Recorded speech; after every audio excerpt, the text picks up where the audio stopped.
పాతబావి రహస్యం. ఆదివారం సెలవు రోజు.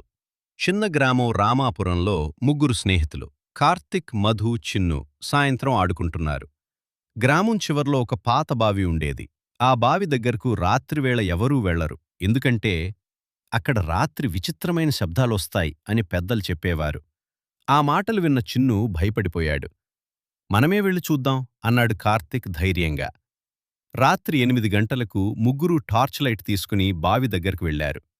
గాలి బలంగా వీచుతోంది. చెట్లు కదులుతున్నాయి. టక్ టక్ టక్ అని శబ్దం వినిపించింది. చిన్ను వెంటనే కార్తిక్ చేతిని పట్టుకున్నాడు.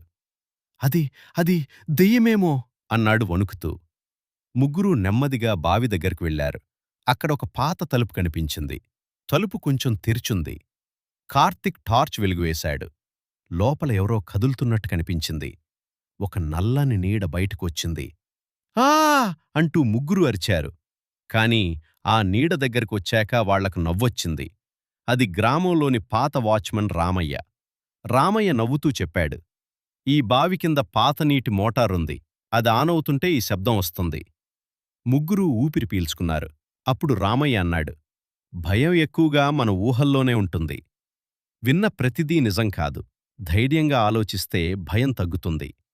ఈ కథ మీకు నచ్చితే లైక్, షేర్, కామెంట్ చేయండి.